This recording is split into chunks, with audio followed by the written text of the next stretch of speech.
Good evening, everyone, and welcome to the Brian Crombie Radio Hour on Saga 960. Thursday this week, Rob Laidlaw, who's my guest tonight, is putting on a really interesting concert with tribute bands. And there's three different acts. And we're going to talk a little bit about the event. We're going to talk a little bit about this trend to tribute bands.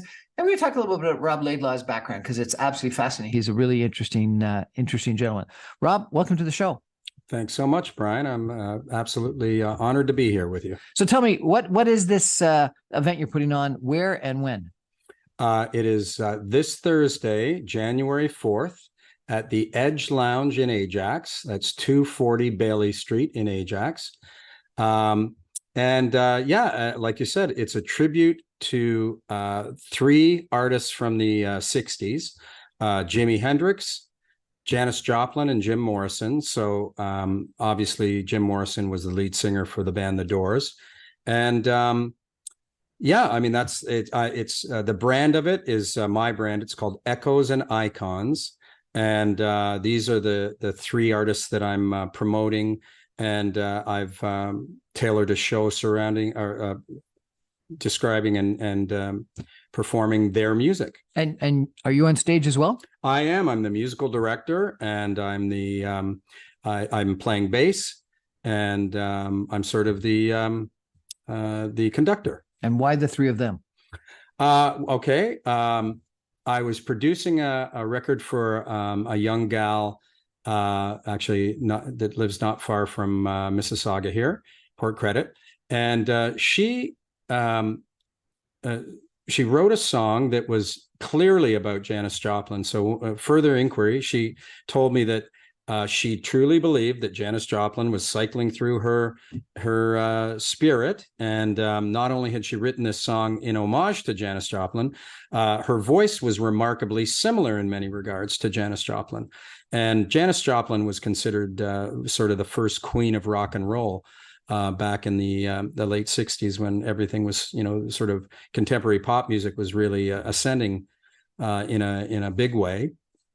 And she was the catalyst for me, because this will be a parallel conversation talking about why why a tribute in the first place. Bit of my history, I've been involved in the Canadian music industry. And I understand you were you just got onto the Walk of Fame. I did, with Platinum Blonde. Congratulations. Yes. Thank you so much. And that's leads to another classic Canadian band that I work with and tour with, a band called Toronto, ironically from Toronto, or coincidentally from Toronto. And the lead singer in Toronto now, because the original singer retired during COVID, but the singer that is currently singing with the band also has an ABBA tribute. And she, last summer, when we had sort of wrapped up doing a festival show, she asked me if I'd be interested in performing some shows in her ABBA tribute. And on further exploration, I realized I really loved ABBA music, and ended up doing what amounted to about a dozen shows. But probably the most profound thing was how much money and how well attended these shows were. Sold out. And I was just absolutely gobsmacked by all of this. So I got to tell you, I apologize for interrupting. My daughter told me about a restaurant in London, England, that does an ABBA party every night, and they sell out night after night after night. And what you do is you're at the wedding, effectively, of whatever the daughter is and the guy, and you sing ABBA songs all night, and you have dinner, and it's like a whole dinner theater event where you think you're in the Mamma Mia movie. Absolutely. Well, I mean, on a sort of a smaller level, that's what these tributes are purporting to do. Really, they're prior to us going on air, you had said you really you've been to see Elton Ron, who's an Elton John tribute locally, and doing very well. And he dresses up like Elton John. He sounds like Elton John. He performs and plays like Elton John. And that's essentially what this ABBA tribute was doing. And that's essentially what I'm doing with my Jimi Hendrix, Jim Morrison, and Janis Joplin tribute. You said an interesting thing about the three of them. They're all part of the Club of 27. and it wasn't preconceived on my part. It's just a historical fact, and what connected the three of those together, and a bunch of other artists actually. Incidentally, Amy Winehouse, the Kurt Cobain from Nirvana, they all died at 27 years of age. Yeah, but those three are specifically, and interestingly, my Jimi Hendrix, who's a man named Tony Springer, Wild T, he did a show over another thing that sort of spurred me to do this whole this specific tribute in Germany. 20 shows in Germany all through June and July, sold out shows, and it was called the 27 Club. Oh, really? Yeah. So it had the three that I'm doing, plus Amy Winehouse and Kurt Cobain. And as I'm sure, Brian, or I don't know if you've been toured over in Germany, but just ravenous music fans over there. It's a lovely place to tour. I've already been in talks with bringing my show over there as well. Excellent. Mm-hmm. So we're going to take a break for some messages and come back a little bit more and talk about tribute bands and music and going to concerts and things like that. But remind us before we go to break, where and when is the show?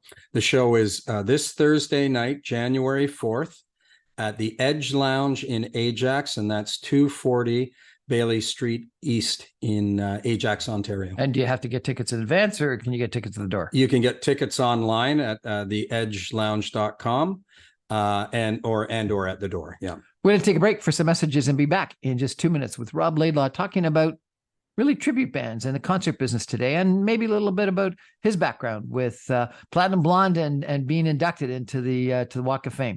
Stay with us, everyone. Back in 2 minutes.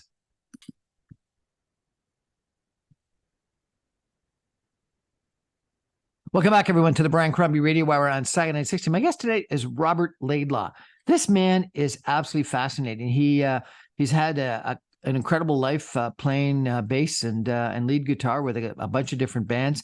Platinum Blonde is the one that I remember the most. You got inducted into what is it? The Wall of Fame? Walk of Fame. Walk of Fame with Platinum Blonde. Tell me, Rob, a couple of the other bands that you've toured with. Well, Honeymoon Suite's a big one. I produced and toured. I toured with them for 5 years, but produced 2 records, and I'm currently producing the lead singer, Johnny D. I'm producing his new solo record right now. Kim Mitchell, who was also inducted that same night into the Walk of Fame. Mike Reno from Loverboy. I've worked with, still working with him extensively on songwriting and a number of different projects. Rough Trade was inducted that night too. So of the 12 bands inducted, I'd worked with 6 of them. So it was kind of fun too. It was kind of old home week for me personally. Lee Aaron, that was that was my first multi-platinum record that I ever worked on back in the late 80s. And she was labeled the Metal Queen of Canada. But yeah, essentially, I've had a very, and grateful and fortunate to have a very vibrant and flourishing career in this industry. But in the last year, I was exposed to the whole tribute phenomena. And you think it's growing?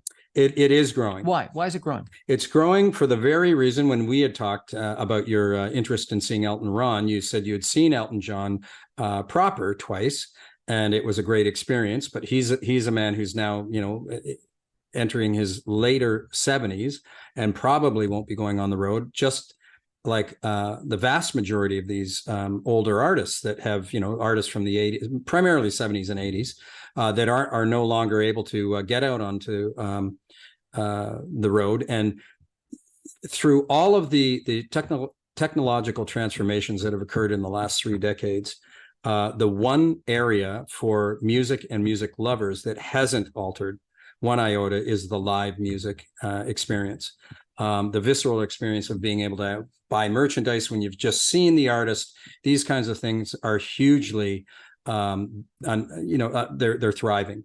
So what has occurred as the main, the branded bands, the iconic bands, like the Rolling Stones, like the Eagles, like ABBA. Like ABBA will never tour again. They're all in their early 80s, these people, right?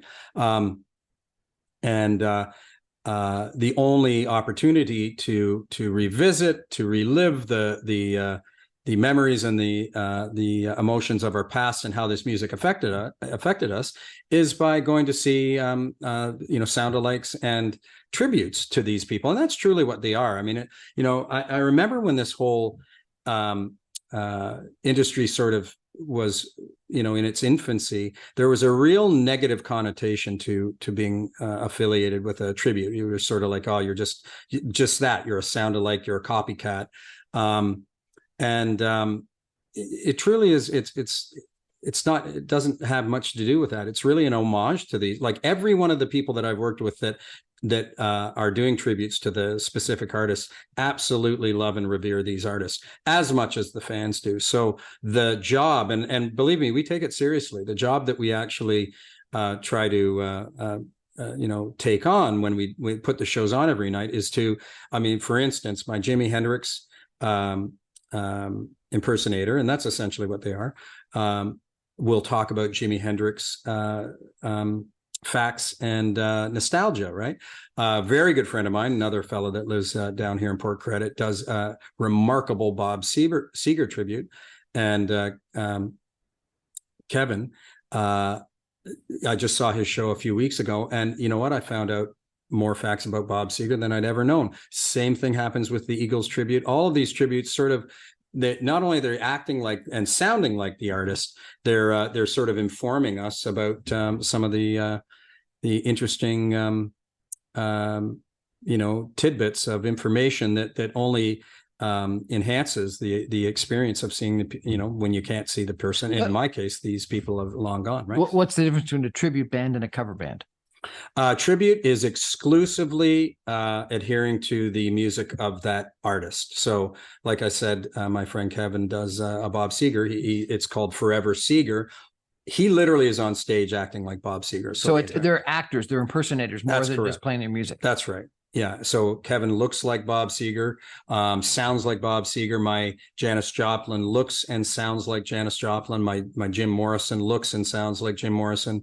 My Jimi Hendrix, conversely, is the same. So, and so my job as a musical director, backing these people up, and as I say, in the last year, I've done the Eagles, I've done ABBA, I've done AC/DC, is to make sure that the musicians who are involved, the backing players, on each instrument is grabbing the essence and the musical parts and the subtleties of each song, right? And we're playing iconic songs. That's the other thing that's so cool about this, is that these are literally the biggest, most impactful songs of each one of these artists. There are no deep cuts, nothing like that. It's all of the songs that we all know and love, right?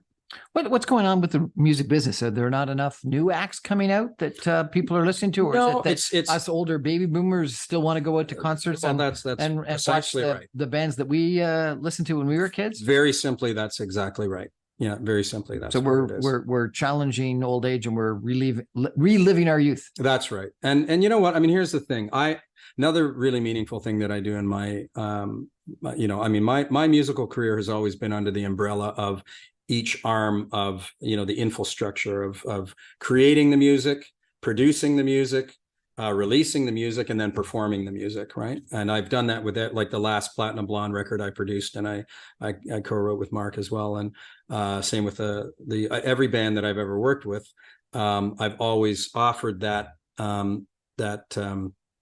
ability and skill set to the artists, and I'm working with a half a dozen incredibly young, up-and-coming artists right now. As a matter of fact, I did a session today with a 14-year-old singer from, she's actually from Israel, believe it or not. And they've been over here for 4 years. And Brian, she is the best singer I've worked with or come across in 35 years. And I've worked with Alana Miles and Alanis Morissette and some of the biggest female singers. And incidentally, some of the biggest female singers on the planet have been produced here in Canada. Shania Twain, Celine Dion, Alana Miles, Alanis Morissette, Avril Lavigne. I got to tell you, I went to Shania Twain concert this summer. I thought I wouldn't enjoy it at all because I wasn't a huge fan of Shania Twain. It was incredible. Her energy, the music, it was spectacular. It was spectacular. Yep. Yeah.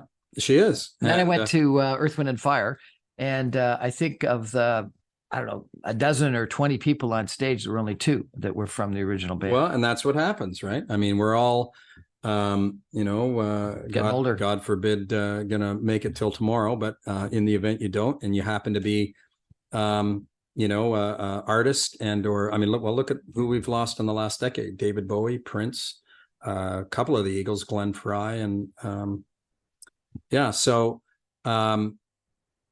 it's inevitable, right? Time marches on, and the real beauty of this entire movement, the tribute movement, is that we are paying homage to each one of these artists in the most authentic and with the utmost integrity, because we're, all of the musicians are absolutely the best they can be on each, whether it be keyboards, drums, and guitar and everything. And we're representing the music of these artists in a way that if you were to close your eyes, and you were there. That's right. And I literally have had that. We've done a few shows with my with this specific tribute, Echoes and Icons.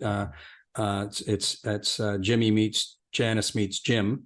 Are they all on stage together at once? At the very end, we bring them all, but no, it starts off with Hendrix, goes into Jim Morrison, then ends with Joplin, and then at the end we do one song with all of them. Yeah, I think the other thing for number one, it's cheaper than going to see some of these the originals, if you were able to see the originals. But the other thing that I experienced is it was a smaller venue where you actually felt very intimate with the performer, and they didn't. I don't think they pretended they were the person, but they were, as you said, an imposter, and so therefore they were showing how they were similar to, if not identical to the original, and acting and telling a little bit story about the individual. But also, you could get up and dance. There was a dance floor. You were close. You felt like you were at a small venue with them, unlike at Rogers Stadium or something like that. That's right. Yeah, it's far more interactive, and this specific show and event is probably going to be our only club appearance this year. We're already getting booked into casinos into the States, and soft seaters across Canada as well. So I'm really truth be told, this is our 3rd show. It's really it's getting more exciting and more finely tuned. I mean, the real fun thing about these specific artists I'm finding is that they were all deep improvisers, right? Mm-hmm. So whereas you see an Eagles show, which is still remarkable, the songs are undeniably part of the fabric of all of our lives for the last 40 years. But the Jimi Hendrix, it's just been a pleasure to play with Tony Springer, because he every show's somewhat different, right? Like Jimi Hendrix, even when you see the old YouTube performances of Jimi Hendrix, they weren't at all like the records. Like he was a true improviser, right? So, and same with Janis Joplin. Doors actually were probably the poppiest of the 3 that I'm working with in terms of their songs. Riders on the Storm, Break On Through to the Other Side, Love Me Two Times, right? I mean, just when you start thinking about the multitudes of hits that they were responsible for, it's not only fun filled, but it takes you back, and I mean, we hear these songs every day on classic rock radio anyway, right? As well as I said, the bands that I worked for and work with still, the Canadian sort of icons. And like I said, you had mentioned a couple of months ago down at Massey Hall getting inducted. I've been very fortunate and grateful to be in that. How'd you get into it? How'd you get into becoming a rock star? The same way that everyone did. At 13, I picked up a guitar and I learned how to, not necessarily the verbatim the song, but I learned how to play note for note Stairway to Heaven. And I was going into grade 9, and I remember going to my first party with the ability to play Stairway to Heaven. And all of a sudden I was surrounded by girls. That did it. Well, I don't know if I ever told you, but I probably bored you with the story. I was the lead singer of a band when I was in grade 7, 8, 9 as well. Well, there you go. And I tried to learn how to play the guitar, but didn't quite do it. Yeah. And once I left, the band went on to Preeminence and became Blue Peter. There you go. Well, Paul Humphrey actually was a fellow that just passed, actually, the singer from Blue Peter. Andy Humphrey, I just wished him a Merry Christmas last week.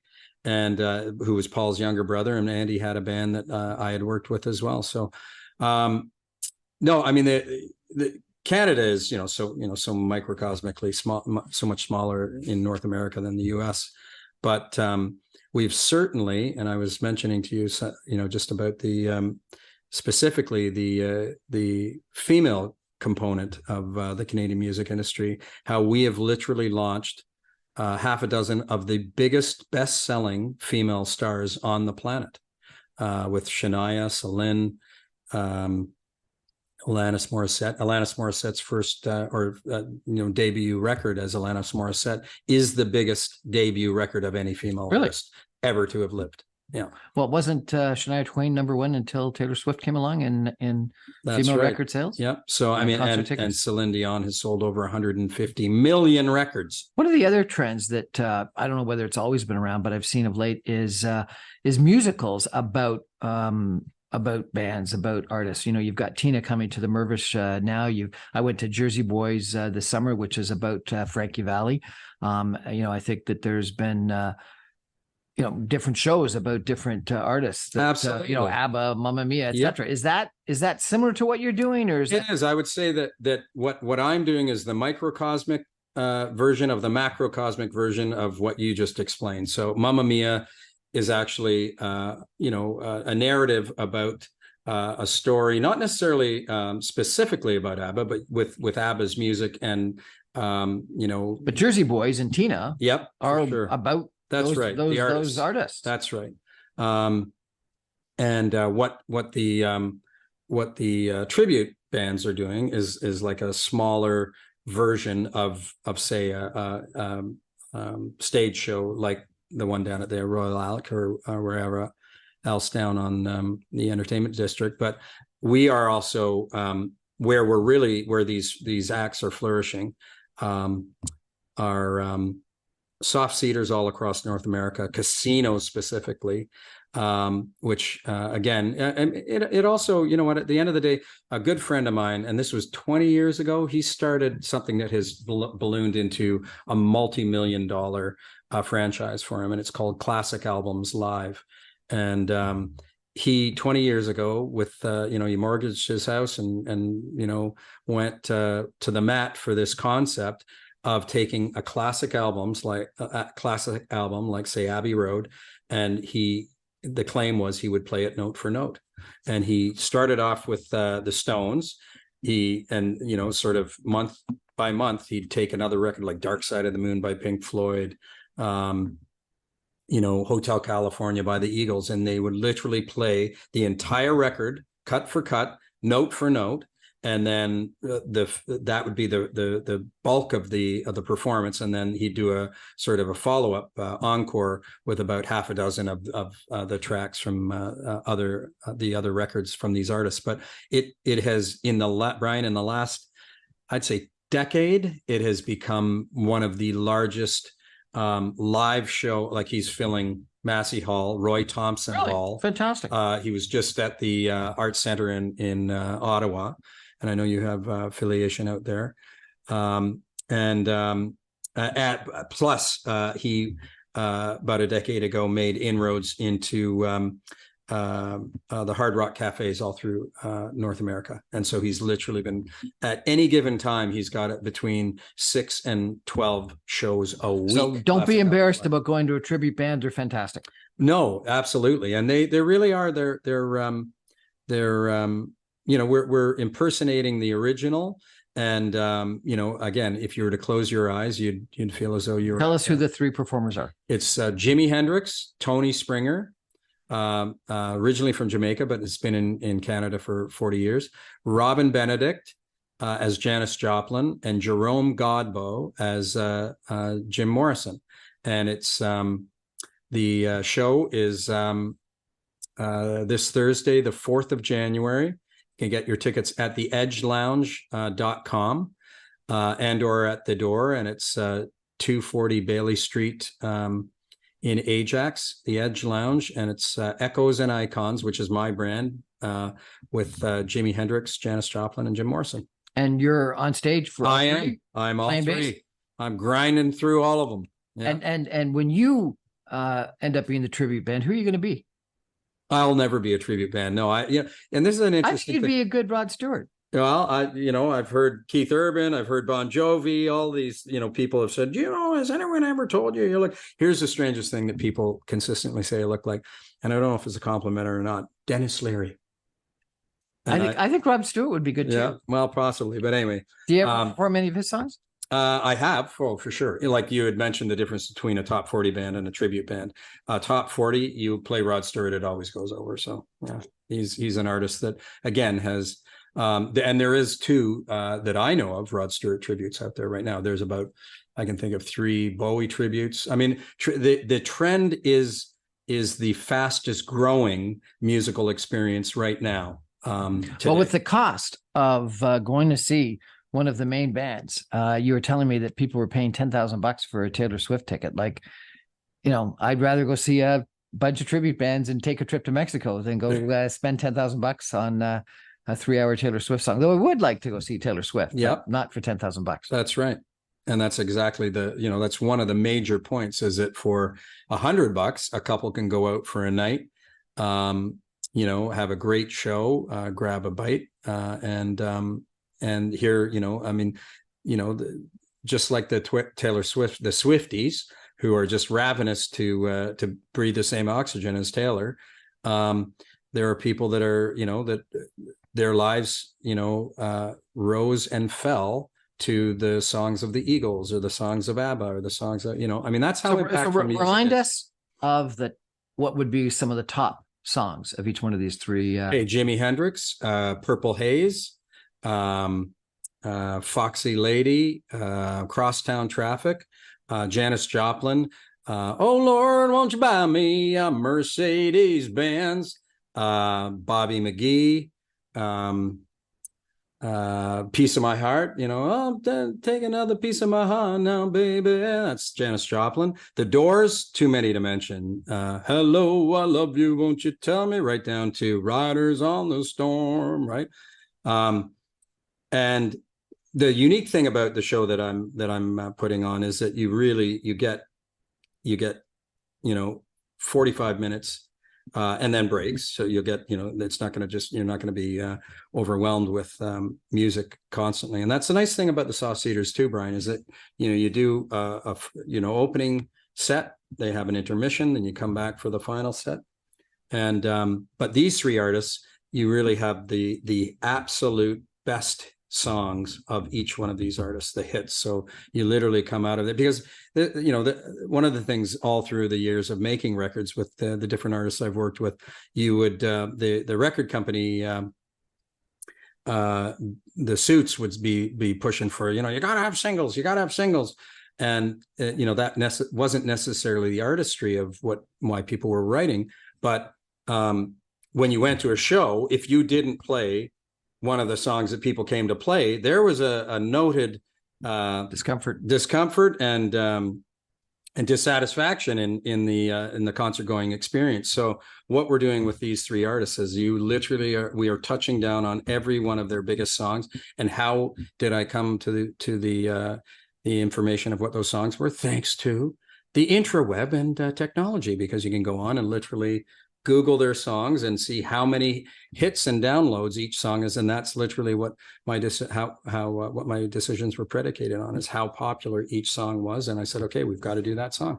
Rob Laidlaw, thanks very much for coming in and telling us about this. So it's Thursday night, the 4th of January, a couple of days, at the Edge Lounge in Ajax, Ontario, 240 Bailey Street East. Awesome. Appreciate it. Thanks. We're going to take a break and come back with another story in just 2 minutes. Stay with us, everybody.